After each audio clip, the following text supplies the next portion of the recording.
Salam kicau dan salam sukses untuk teman-temanku pecinta burung yang sedang menyaksikan video ini dimanapun berada. Di kalangan penangkar murai batu, terdapat dua model perawatan untuk membesarkan anak-anakan yang baru menetas, teman-teman. Model pertama, pengasuhan atau perawatan diserahkan langsung kepada induknya. Model kedua, anakan diangkat dari sarang pada umur tertentu dan dilolos sendiri oleh penangkar. Nah, timbul pertanyaan, dari dua model pengasuhan itu, mana yang lebih bagus hasilnya? Atau mana yang lebih cocok dan pas diterapkan? Untuk jawaban dari pertanyaan di atas sebenarnya tidak mesti baku, karena masing-masing penangkar memiliki alasan-alasan tersendiri, teman-teman.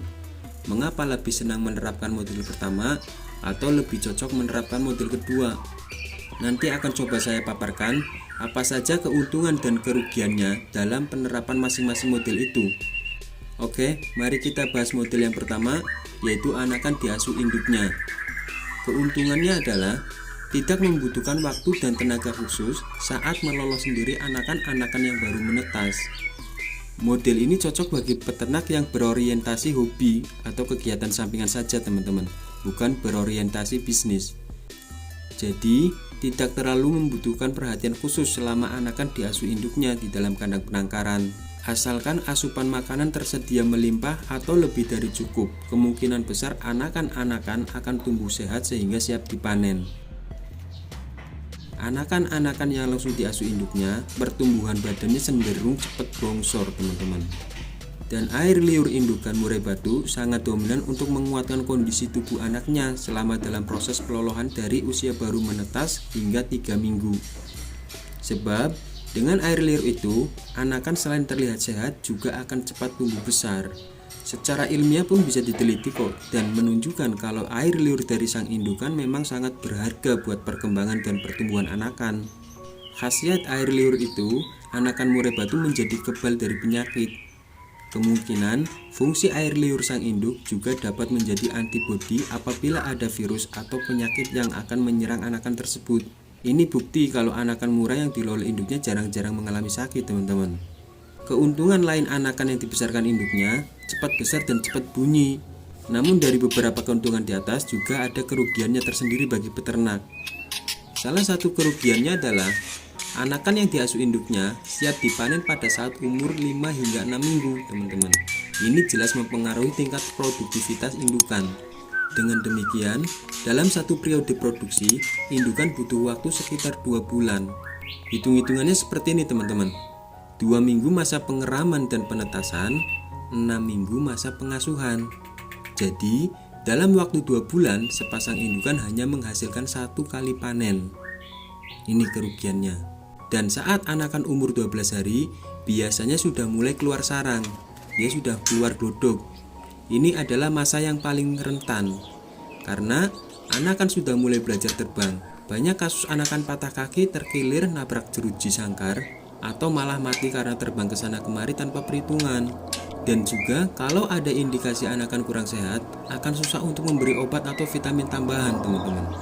Karena anakan cenderung giras saat mau diangkat dari kandang ternak.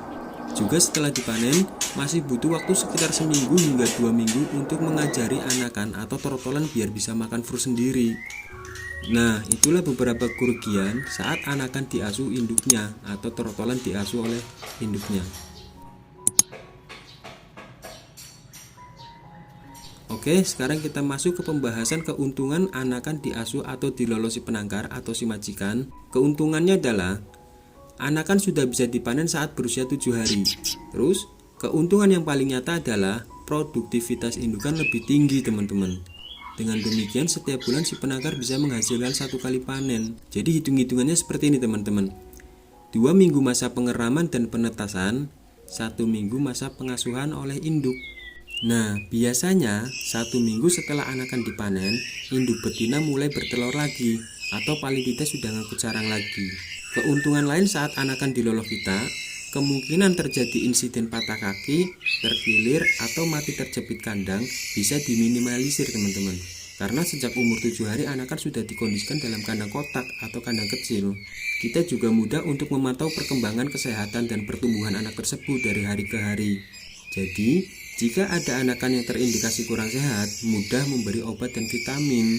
Juga sejak dini sudah bisa diajari makan fur. Sehingga saat umur 1,5 bulan atau sampai 2 bulan, anakan pada umumnya sudah bisa full makan fur sendiri. Keuntungan lainnya juga anakan tidak giras dan mudah beradaptasi karena sudah terbiasa dengan lingkungan manusia. Nah, sekarang mari kita bahas kerugian saat anakan dilolos sang majikan. Kerugiannya adalah setiap 2 jam sekali anakan butuh dilolo, sehingga penangkar harus menyediakan waktu dan tenaga khusus untuk itu. Terus, membutuhkan perhatian lebih menyangkut pertumbuhan dan kesehatan anakan, karena itu perlu disiapkan obat dan vitamin pendukung untuk mengantisipasi jika terjadi penurunan kondisi anakan. Terus, kerugian lainnya, biasanya anakan yang dilolos sama majikan itu relatif lebih jinak. Padahal ada murai mania yang lebih suka karakter yang giras. Konon, katanya murai giras lebih fighter saat bertarung dibandingkan murai jinak. Nah, sekarang kembali kepada diri kita masing-masing. Di antara 2 model pengasuhan di atas, mana yang lebih cocok dan pas menurut kita sendiri?